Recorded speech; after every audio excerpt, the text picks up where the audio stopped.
여러분 안녕하십니까? 린달람 한상재입니다. 오늘 시간은 2024년 3월 27일 수요일 아침이 되겠습니다. 오늘 아침 자카르타 날씨는 흐린 날씨인데요. 공기가 별로 안 좋습니다. 일기예보를 들어보니까요, 저녁에 소나기가 국지적으로 내릴 거라고 말하고 있습니다. 하여간 우기에서 건기로 넘어가는 그 환절기이기 때문에 그런지 조금씩 비가 내리는 빈도가 줄어들고요. 그 대신에 기온은 높고 무더운 날씨가 계속되고 있는 걸 볼 수 있습니다. 어젯밤에는 좀 바빴습니다. 그 대한민국과 인도네시아가 월드컵 예선 경기를 치렀기 때문인데요. 태국과 베트남을 각각 3대0으로 같이 이겼습니다. 한국도 3대0으로 이겼고 인도네시아는 베트남을 3대0으로 또 이겼습니다. 그러니까 신태용 감독이 말하는 그 하노이 징크스를 깬 것이죠. 한국이 이길 거라고 하는 생각은 제가 가지고 있었지만은 인도네시아와 맞붙은 베트남이 질 거는 참 생각도 못했고요. 뭐 비기지 않을까 이렇게 정도로 봤는데 베트남이 참 안 됐다 싶습니다. 박항서 감독이 빠진 베트남 팀은요, 개인적으로 보면 개인기가 상당히 뛰어났음에도 불구하고 뭔가 작전이 부족한 게 아닌가 하는 또 작전이 좀 허술한 게 아닌가 하는 그런 느낌을 지울 수가 없었습니다. 하여간 한국은 다음 경기 후에 득실점을 따져서 이제 예선을 또 올라가야 되는데, 인도네시아 신태용 감독 조는요, F조 2위로 예선을 통과를 한 것으로 이렇게 보도되고 있네요. 그래서 인도네시아 팬들은 아주 열광하고 있습니다. 물론 신태용 감독을 칭찬하는 말도 뭐 아주 아끼지를 않고 있죠. 자, 그럼 인도네시아로 뉴스로 한번 들어가 보겠습니다. 그 전에 제가 농업부 장관이 양수기 펌프를 뭐 100대라고 얘기했는데 그건 제가 잘못 말씀드렸고요. 100대가 아니고 100헥타르에다가 7,000대의 양수기, 크고 작은 양수기를 보급하겠다 하는 그런 내용이 되겠습니다. 다시 바로 잡습니다. 또 그러면은 오늘 인도네시아 톱 뉴스는 당연히 어젯밤 경기, 축구 경기 원정 내용을 싣고 있습니다. 제목을 보면요, 팀 가루다 머냐라칸 아사, 그러니까 가루다 국가대표팀이 인도네시아 축구의 희망의 불을 지폈다, 뭐 그런 내용이 되겠습니다.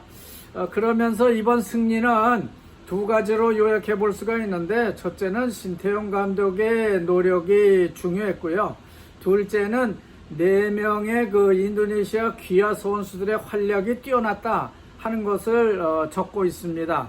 인도네시아 하여간 이번에 결승, 그러니까 예선전을 통과한 거 정말 잘했습니다. 신태용 감독 화이팅입니다.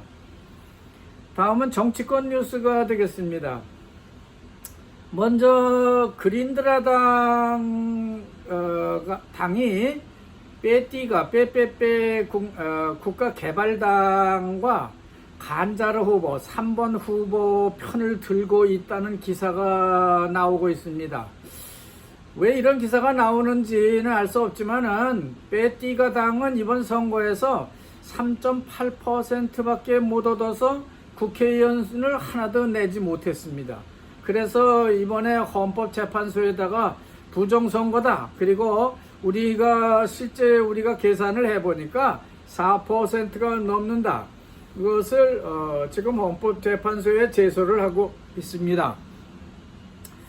이런 걸 그린드라당이 좀 구제해주고 싶다는 의사를 내비친 게 아닌가 하는 생각이 듭니다. 그린드라당은요, 빼빼 당을 업고 나간 간자르 후보에 대해서도 차기 장관으로 초대한다는 말을 내비치고 있습니다. 그러니까 빼띠가 당이라든지 간자르는 헌법재판소의 부정선거 제소를 좀 강하게 하지 말라고 이렇게 하는 그런 제스처 같습니다. 하지만 간자르는요, 말을 듣지 않고 있습니다. 이것도 그린드라의 묘한 그런 정치적 제스처라고 보고 있는 것 같습니다. 하여튼 오늘 만평은요, 헌법재판소 앞에 산더미 같은 그 헌법 소원 서류를 쌓아놓고 멀리서 국민들이 쳐다보는 그림을 그려내고 있습니다. 헌법재판소가 아딜단 인디펜던트가 되면 좋겠다 하는 그런 말을 국민들이 하고 있는 겁니다. 이 말은 헌법재판소가 좀 공정하고 독립적으로 재판을 할 수 있겠나 하는 그런 우려의 시각을 그려내고 있는 것이죠. 하지만 헌법재판소는 오늘부터 재판을 시작합니다. 다만 시간이 이제 2주밖에 없기 때문에요. 이 안에 어떻게든 이 헌법 선거재판을 마쳐야만 합니다. 그래야 그 다음 국회의원 또 부정선거 시비가 또 많습니다. 그러니까 이것까지 하려면 헌법재판소는 무척 바쁜데요. 헌법재판소는 일단 대통령 선거를 법정 기일 안에 마치기 위해서 헌법 증인 신문을 시작하고 있습니다. 그렇지만 워낙 그 증인들이 많이 내걸고 있기 때문에요. 이 헌법재판소는 이거 이렇게 해가지고는 이 시일 내에 마칠 수 없겠다 생각이 들었는지 이 헌법재판소는 변호인을 12명으로 제한하겠다. 그리고 원고도 16명으로 제한을 하고 또 3명의 헌법 전문가만 모셔서 증언을 듣도록 하겠다는 제안 발언을 하고 있습니다. 또 그런가 하면은 논평에 보니까요, 지난주 파푸아에서 군인들이 주민들을 고문했다고 하는 SNS 가짜 뉴스가 논평되고 있습니다. 이게 SNS만 가지고 군인들은 이게 진짜가 아니고 가짜다, 호악이다 라고 말하고 있는데 이게 점차 사실로 밝혀지고 있는 모양입니다. 그러니까 이것을 법적으로 또 재판을 하기 전에 즉시 군부가 국민들에게 잘못했습니다, 민따마블 해라 하는 그런 말을 논평을 쏟아내고 있어요. 그러니까 군부의 부정적 시각을 이번 기회에 떨쳐버려라 하고 촉구를 하고 있는 겁니다. 다음 외신인데요. 여러분 다 아시는 것처럼 러시아 공연장에서 그 총격 사건이 발생했고요. 또 이어서 방화 사건의 배후를 놓고 미국과 러시아가 각각 다른 소리를 하고 있다고 합니다. 전혀 다른 시각을 나타내고 있는 것이죠. 그런데 인도네시아 BNPT라고 하는 그 테러 방지단이라고 할까요? 이런 기관이 있는데요. 이 기관에서요, 엉뚱한 뉴스를 쏟아내고 있습니다.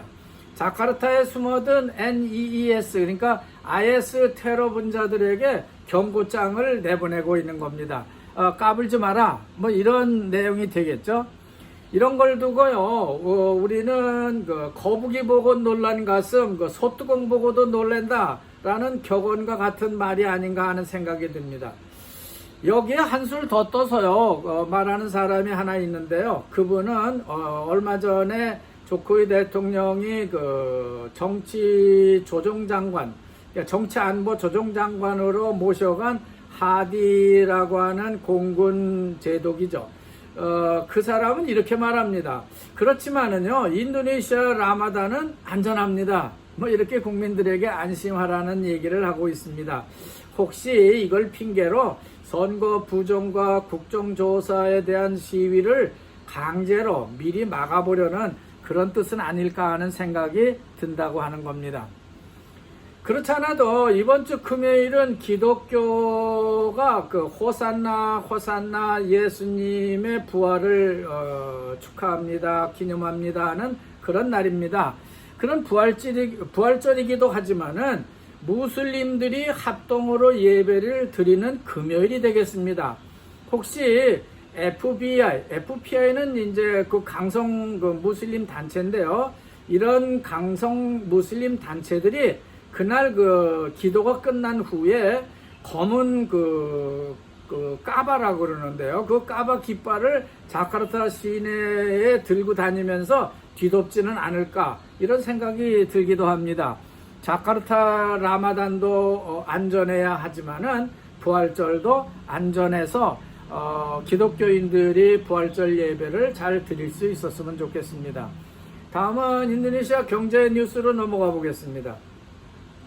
제일 먼저 눈에 띄는 기사가요, 인도네시아 소규모 봉제 공장들이 다시 부활하고 있다는 기사입니다. 인도네시아 무역부가요, 수입 상품의 수입을 규제하는 정책을 펴기 전에는요, 약 40% 정도의 현지 영세 공장, 그러니까 UMKM 공장들이 문을 닫았다고 합니다.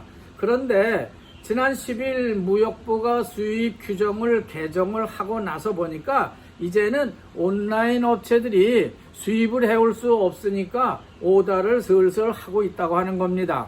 그전에는 온라인 수입 제품 한 장에요, 옷 한 장에 5,000루피아의 수입 제품을 팔았다고 합니다. 이거 5,000루피아라고 하는 것은 분명히 불법적인 제품이 아닐까 하는 그런 주장을 하고 있습니다. 왜냐하면은 원가만도 2만 루피아 정도가 되기 때문에 그렇다는 거죠. 하지만은 지금 선거 특수에 힘입어서 이 기관들, 그 작은 우행가엠들이 좀 괜찮았던 모양입니다. 근데 그 유지를 해왔던 이런 그 영세업자들이 이제 그 수익 규제까지 했으니까 희망이 보인다고 하는 기사를 끌어내고 있습니다. 끝으로 우리 같은 그 한국인들이요, 그 정가랭 공항에서 간이 통관을 해야 하는 관세 규정과 무역부 규정을 좀 더 자세히 말씀드려 보겠습니다.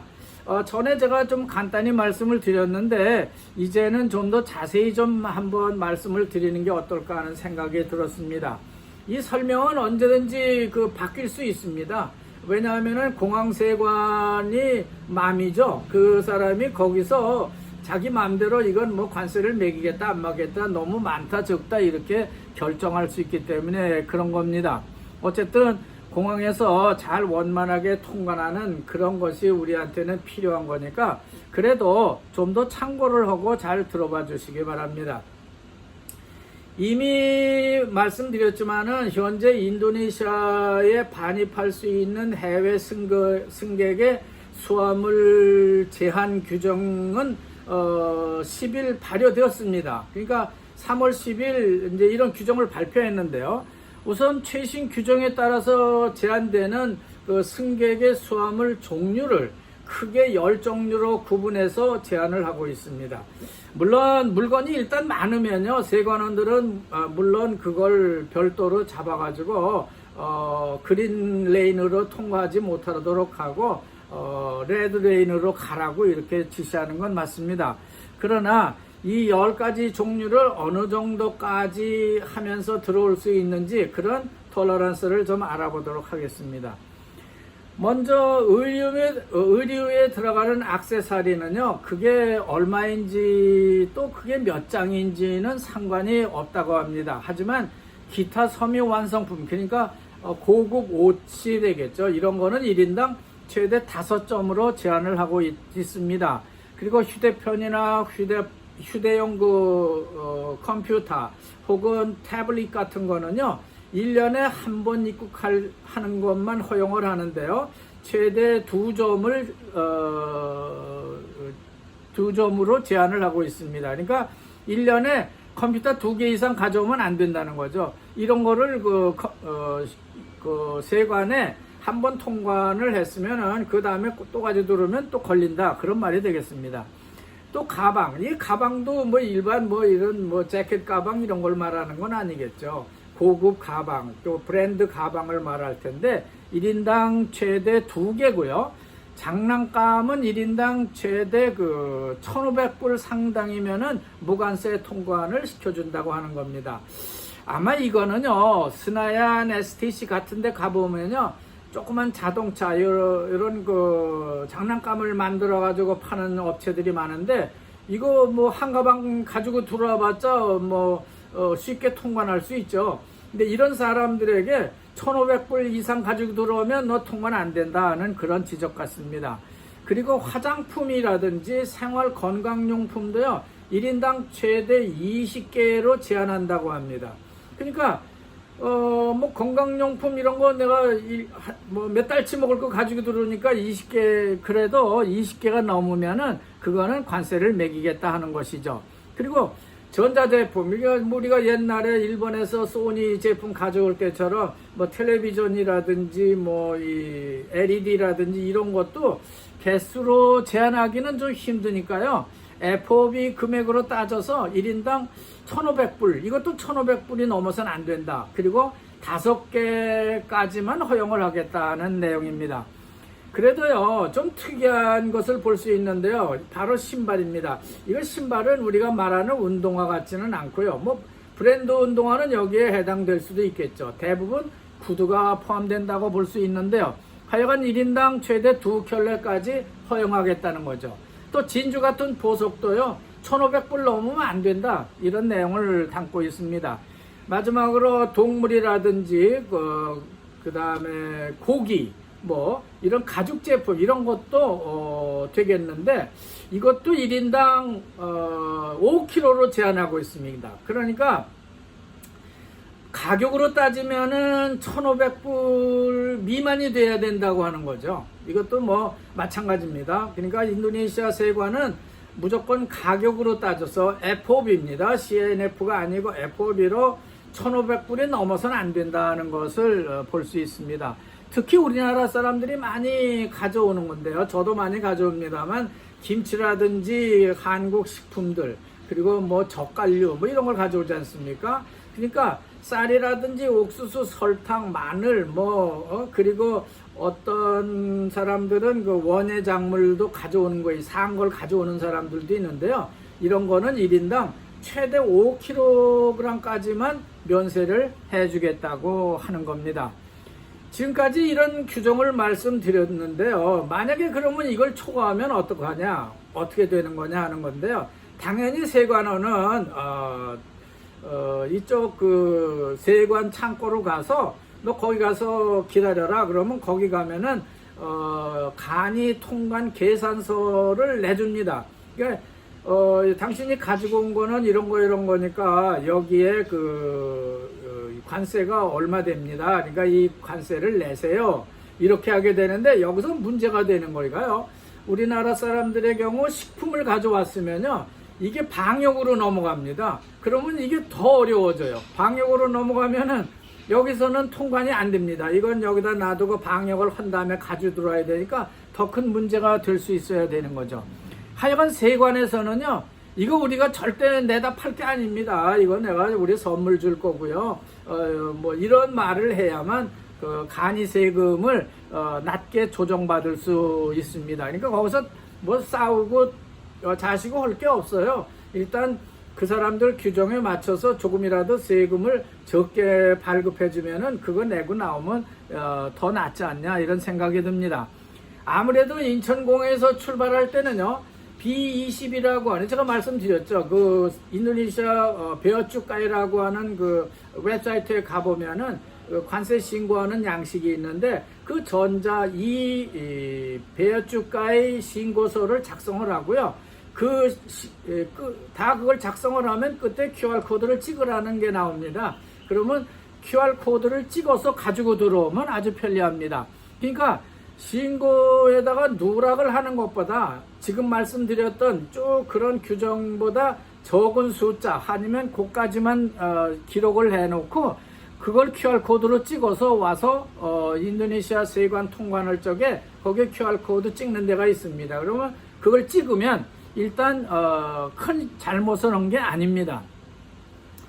이렇게 해야만 쉽게 통관할 수 있고요. 제가 좀 편법으로 어제 말씀드린 것처럼 그 세관원들이 거기다가 매직으로 막 표시를 해놨는데, 그걸 뜯어버리고 다른 그 깨끗한 그런 표시 안 된 그 태그를 갖다가 거기다가 슬쩍 붙여가지고 그걸 보여주면서, 이거 봐라, 너 여기 우리는 이런 게 네가 여기 체크를 하지 않았잖아 하는 것처럼 해서 슬쩍 나올 수도 있다는 말씀을 드렸습니다. 이건 뭐 그렇지만 편법이니까 이런 거를 많이 쓰는 거는 좋지 않겠죠. 그것보다는 물품을 적게 들고 다니는 우리 주부들의 그런 지혜가 필요하다고 생각됩니다. 자, 이렇게 이런저런 뉴스를 전해드리다 보니까요, 벌써 시간이 많이 지나고 있습니다. 아직도 몇 가지 더 전해드려야 할 그런 뉴스가 남아 있습니다만, 여기서 마쳐야 될 것 같습니다. 아직 제가 못 전해드린 뉴스들은요, 미리 말씀드려보면은, 인구 감소의 그런 거에 대한 그 데모그래피적, 인구학적 그런 재앙 분석 기사가 나와 있어요. 이것도 좀 살펴봐야 되겠고요. 이거는 인도네시아는 괜찮은가? 한국이나 일본이나 싱가포르, 중국까지도 이렇게 우리 어린 아이들을 낳지 않아 가지고 인구가 소멸돼 가고 있는데, 그러면 인도네시아는 괜찮은가 하는 분석 기사입니다.